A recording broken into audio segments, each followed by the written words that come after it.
Bonjour à tous, voilà, on m'a confié un clapet de Pilter numéro 3 d'ailleurs. Et voilà, ben, la tige de battement est cassée, vous voyez.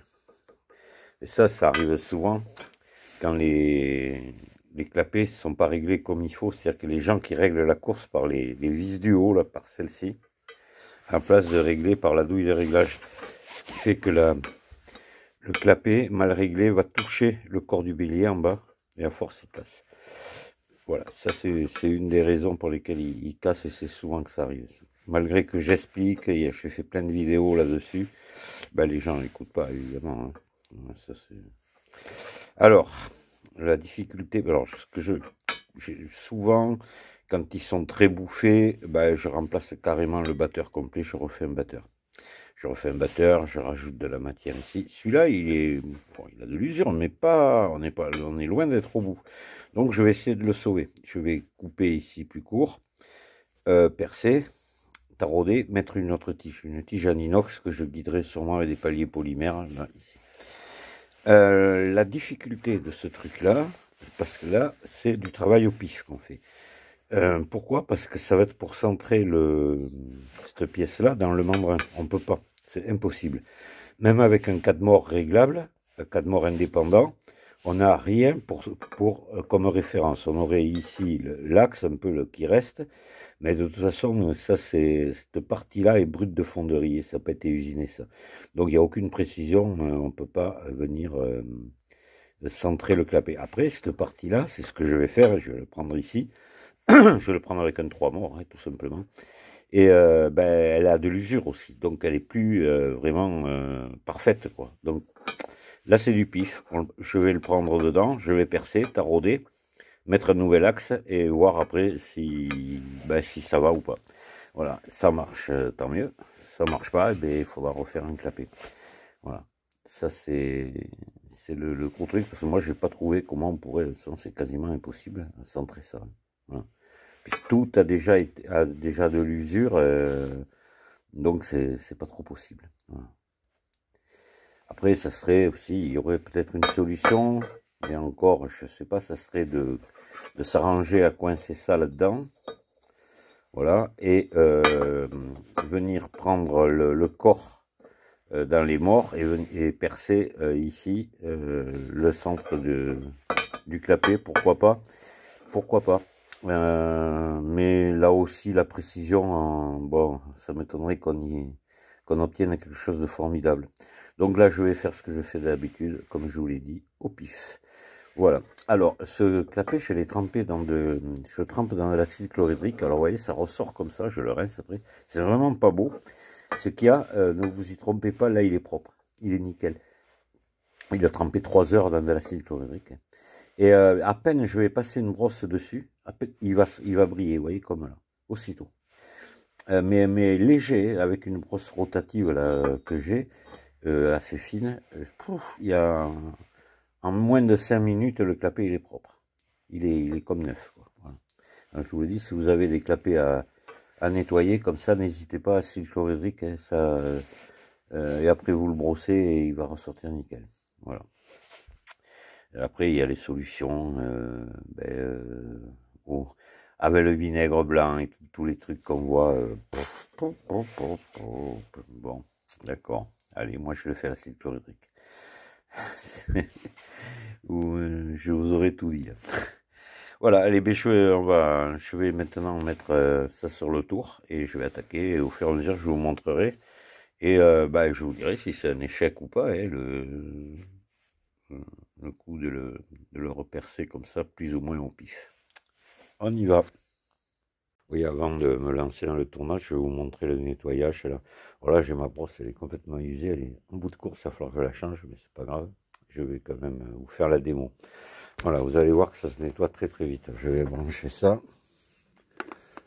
Je vais le faire d'une main.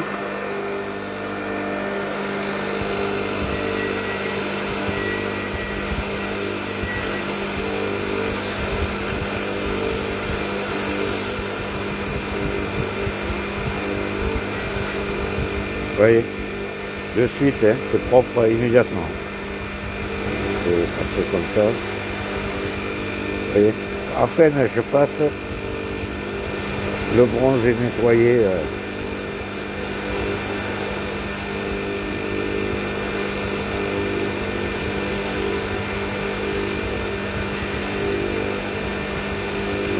D'une main, c'est pas pratique du tout, mais même sur les filetages, on peut y aller. Hein.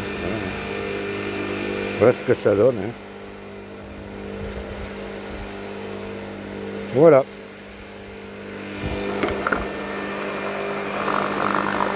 Voilà, en 5 minutes, tout a été parfaitement nettoyé, facilement, sans s'embêter. Allez, au travail maintenant. Alors voilà, ça y est, j'ai percé, j'ai taraudé et j'ai mis l'axe. Voilà, un axe en inox, fileté autour, hein. Ça c'est fileté autour, l'autre partie aussi. Bon, il dépasse un petit peu dessous, c'est pas grave, ça gêne pas. Et je l'ai présenté dans le clapet, c'est pas si mal que ça. C'est bon, parce qu'après je vais pas reusiner ici la portée.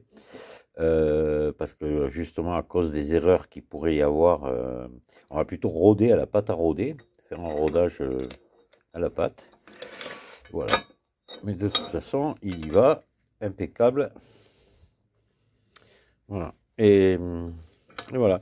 Donc là, quand ce que j'expliquais, quand on est en bas complètement, si je mets une vis ici, dessus, quand je me mets complètement ici, là, la douille de réglage complètement en bas, ici au ras de la douille de réglage, ici, je suis, vous voyez, à 1 mm environ du fond.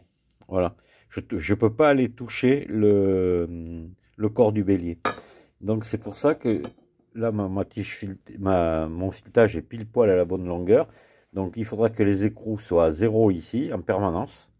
Et on ne fera le réglage de course qu'avec la douille ici. Surtout pas avec les écrous. Parce qu'il y a un risque, c'est qu'on aille toucher en bas. Et on casse la tige. Parce que, je l'ai déjà expliqué, un clapet ne redescend pas par son propre poids. Il redescend par le bref instant de dépression qui suit un coup de bélier, qui est très violent. Voilà, donc il faut, quand votre clapet descend pas, que vous mettez du poids dessus, c'est pas normal. C'est parce que vous avez une prise d'air quelque part ou quelque chose et la dépression s'échappe. Voilà. Ça fait pas longtemps au départ, quand les béliers ont été inventés, ils ignoraient ce phénomène de dépression derrière le coup de bélier. C'est beaucoup plus tard, avec les centrales hydroélectriques, qu'ils s'en sont rendus compte. Et il est très très destructeur. Hein, ce moment de dépression est plus destructeur que le coup de bélier lui-même. Voilà. Donc il est extrêmement violent.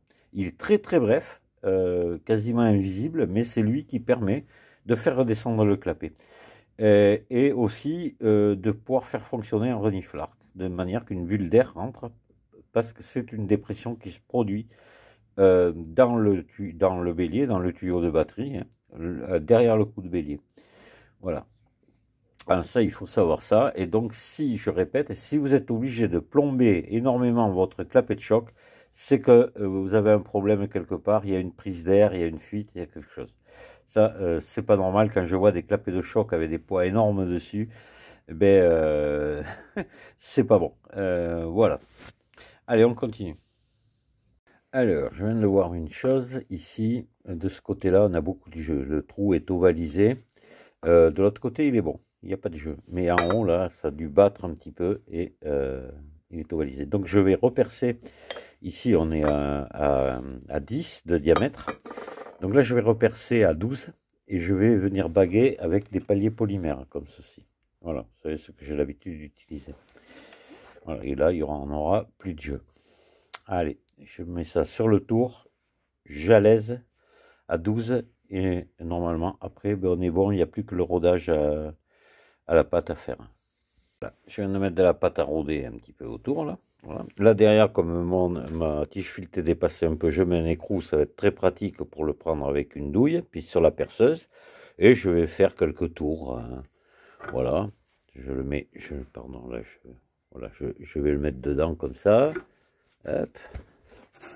Voilà, et là, ben, je vais tourner ici avec la perceuse, faire tourner la perceuse en avant, en arrière, un petit peu, pour revenir faire un petit rodage, puis je vous montrerai ça après. Bon, ben voilà, ça y est. Il est terminé, je viens de le tester, donc j'ai tout remonté, je l'ai rodé à la pâte et remonté, je l'ai testé à l'eau pour voir s'il fermait bien, il ferme bien, voilà.